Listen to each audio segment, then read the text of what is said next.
सकाळी तुम्ही एक ट्विट केल्यानंतर धनंजय मुंडेवरती आरोप केले. या आरोपानंतर त्यांच्या अडचणीत वाढ होण्याची शक्यता निर्माण झाली. धनंजय मुंडेंवर मी आरोप केले खरं आहे, परंतु अडचणीत वाढ होईल की नाही मी सांगू शकत नाही. कारण ज्या पद्धतीने आत्तापर्यंत जे आरोप होत आहेत त्यामध्ये अजूनही काही कोणी राजीनामा दिले किंवा कारवाई कोणावर केलेली आहे असं काही दिसत नाही आहे. पहिली गोष्ट म्हणजे काल अंजली दमानी यांनी जे ट्विट केलेलं होतं म्हणजे प्रेस कॉन्फरन्स घेतली होती त्याच्यामध्ये असं म्हटलं होतं की धनंजय मुंडे यांनी मंत्रिमंडळ बैठकीमध्ये ठराव मंजूर नसतानाच पुढची प्रक्रिया केली. त्याच्यामध्ये तथ्य आहे अशा अर्थाचं मी आज सकाळी ट्विट केलेलं आहे. आणि हा प्रकार महाराष्ट्राच्या मंत्रिमंडळामध्ये पहिल्यांदा घडतो आहे असं नाही, तर यापूर्वीही मंत्रिमंडळात मंजूर न झालेले प्रस्ताव हे मंजूर झाल्याचं बसून समजून किंवा भासवून कारवाई करण्यात आली असं माझं ते ट्विट आहे. आणि ते जे मागच्या वेळेला जे झालं होतं ते घडलं होतं मार्च 2024मध्ये.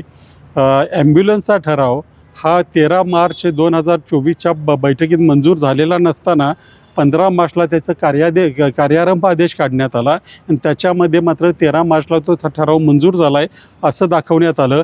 हे सगळे प्रकार हे घटनाविरोधी आहेत, हे फौजदारी पात्र गुन्हे आहेत.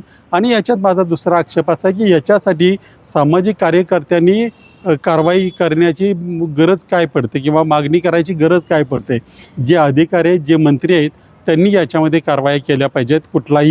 कुणाच्याही तक्रारीची वाट न बघता नुसता संशय जरी आला तरी त्यांनी या सगळ्या प्रकारांची कारवाई केली पाहिजे अशी आमचं मागणं आहे. प्रत्यक्षात जर बैठकच झाली नाही तरी देखील हे ठराव करण्यात आले. नाही, बैठक झाली त्या दिवशी, परंतु त्या बैठकीमध्ये ठराव मंजूर झाले नाहीत असं दिसून येतं म्हणजे आहेच ते. कारण आयत्या वेळचे ठराव किंवा जे काय असेल ते आणि नेहमीचे ठराव हे मंजूर झाल्यानंतर त्याची रितसर प्रेस कॉन्फरन्स घेतली जाते, ते वेबसाईटवर टाकले जातात, ते वेबसाईटवर दिसत नाही. याचा अर्थ अशा प्रकारचे कुठलेही ठराव मंजूर झालेले नसताना त्याची अंमलबजावणी केली हे आता उघड दिसत आहे. संबंधित जे कोणी अधिकारी असतील त्यांच्यावरती कारवाई सगळ्यांवर जे कोणी अधिकारी आहेत, जे कोणी याच्यामध्ये इन्व्हॉल्व आहेत, ज्यांनी दुर्लक्ष केलं, ज्यांनी या गोष्टी करू दिल्या, ज्या गोष्टी घडत असताना गप्प बसले त्या सगळ्यांवर फौजदारी कारवाई झाली पाहिजे.